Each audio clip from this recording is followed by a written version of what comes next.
juste une conclusion, peut-être, je voulais me féliciter du fait que les collectivités aussi arrivent à travailler ensemble sur des problématiques différentes, même s'ils n'ont pas les mêmes compétences entre la métropole et la région. Donc déjà, merci à Toulouse Métropole pour avoir aussi organisé ce débat. Ce matin, l'inauguration de Luciane a été faite aussi par mon collègue Jamil, donc je pense qu'il a déjà dû éclairer un certain nombre d'éléments et de volontés que la région veut avoir sur la réindustrialisation. Je rappellerai quand même que indépendamment donc de la région Occitanie, au niveau national, on est un pays qui a désindustrialisé, effectivement, vous le disiez tout à l'heure, depuis 30 ou 40 ans. Ce n'est pas le cas de nos voisins. On a actuellement, bizarrement, une balance commerciale qui est très déficitaire. Heureusement, moins déficitaire si on n'avait pas le secteur aéronautique, mais qui est déficitaire par rapport à l'Allemagne, par rapport à l'Italie, ce qui pose aussi des problèmes d'aménagement du territoire, parce qu'on voit aussi qu'on peut faire un lien entre une forte industrialisation et aussi un aménagement du territoire, ou en tout cas des fractures territoriales qui sont beaucoup moins évidentes en Allemagne ou en Italie du Nord qu'il en existe par exemple chez nous. Donc on a ce souci-là au niveau région Occitanie, non seulement de réindustrialiser, donc relocaliser aussi lorsqu'on peut le faire évidemment avec ce souci de transition énergétique et transition écologique, parce que je pense que les métiers de l'industrie seront attractifs aussi lorsqu'elles prendront leur part pleine. On en a discuté tout à l'heure avec la table ronde qui vient de se passer. Nous, on essaie de faire évidemment à notre petit niveau. Je dis petit niveau parce que les collectivités, elles ont un budget relativement limité. Je pense à la région, c'est 3 milliards d'euros.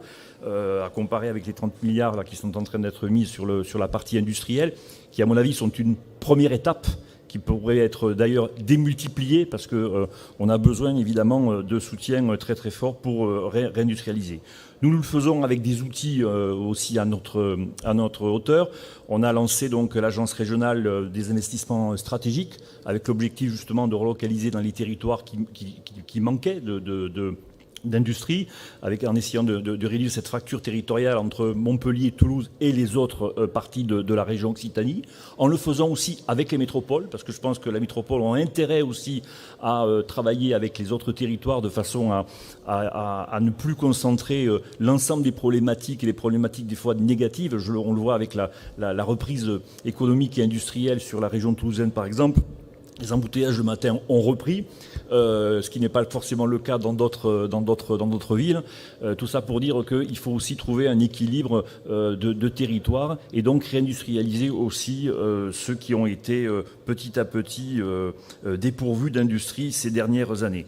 On a lancé également l'idée en termes d'attractivité et de participation citoyenne, un fonds épargne Occitanie, un fonds régional de financement participatif et citoyen, parce qu'on pense qu'il y a beaucoup de nos concitoyens qui ont envie aussi de participer à la réindustrialisation et qu'il faut donc à un moment donné aussi les mobiliser de façon à pouvoir aider les entreprises qui ont la volonté de se réindustrialiser. Et on voit tout à l'heure, on parlait d'Occitanie Protect, qui me semble être un élément assez intéressant sur la santé de remobilisation de territoires qui étaient depuis plus de 30 ans en perte d'industrie, notamment l'industrie textile.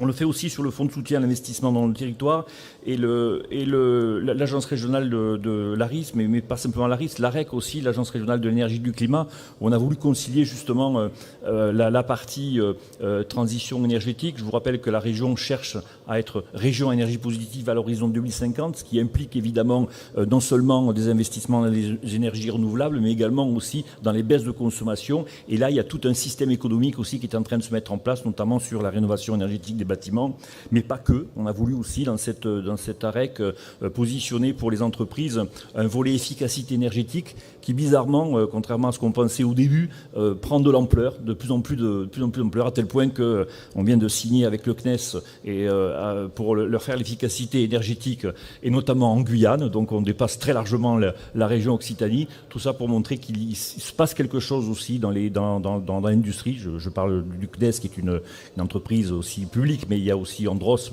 que nous avons aidé sur l'efficacité énergétique. Donc tout ça montre bien qu'il y a un souci dans l'industrie de vouloir travailler la partie transition énergétique qui est nécessaire pour attirer l'ensemble des collaborateurs qui souhaitent retravailler dans l'industrie. Je finirai par un mot sur la partie aéronautique parce que Vous savez qu'il y a des débats récurrents, et notamment avec ce qui s'est passé l'année dernière, avec la perte de l'activité, notamment sur une région, la région de Toulousaine, qui dépend énormément du secteur aéronautique, enfin la région Occitanie pris aussi dans son ensemble, parce qu'il y a des secteurs, des endroits où il y a un dynamisme assez important sur la partie aéronautique. Je pense au bassin de Tarbes, à Figeac par exemple. Ce débat qui, à un moment donné, est revenu en disant il faut aussi diversifier, etc. Bon, c'est effectivement un vrai souci que d'avoir une part assez importante dans l'aéronautique, mais on sait aussi que la diversification, elle existe déjà parce qu'il y a d'autres secteurs industriels qui sont présents dans notre région, qu'on n'entend pas forcément souvent parler. Je me souviens en fin de semaine dernière, on était auprès de la filière automobile ensemble. Tout ça pour dire qu'il y a une filière aussi automobile sur la région Occitanie, plus de 12 000 salariés. Donc on sait aussi qu'il y a tout un tas de secteurs qui vivent un peu sous le parasol de l'aéronautique, mais qui sont déjà aussi présentes et qui eux-mêmes aussi vont vers cette transition nécessaire. On parle du recyclage tout à l'heure. Au niveau automobile, il y a beaucoup d'éléments qui se passent là-dessus pour rendre durable en fait les mécaniques, par exemple, pour recycler. Et on voit tout un secteur qui est en train de se construire autour de ce qu'on appelait les casses auparavant. On a maintenant des entreprises qui en fait reprennent ça d'une manière beaucoup plus professionnelle et peuvent offrir en fait des pièces mécaniques à 75% moins chères que du neuf. Et là, on est bien aussi dans l'économie circulaire, en tout cas dans le recyclage, et ça nous permet évidemment d'accès tout ça. Le mot pour l'aéronautique, c'était pour dire que, comme tout secteur, il faut qu'il évolue. On est très fiers ici en région Occitanie d'avoir participé sur ces 50 dernières années à devenir finalement le premier, de faire en sorte que Airbus, mais pas simplement Airbus, il y a ATR également et tous les autres secteurs industriels, de faire de notre secteur aéronautique un des plus importants au monde. On a envie que pour les 50 prochaines années, l'avion d'hiver, sous différentes formes, notamment au niveau avec tout ce qui tourne autour de l'hydrogène, puisse être construit ici aussi en France. Je pense qu'on a tous les atouts pour pouvoir le faire.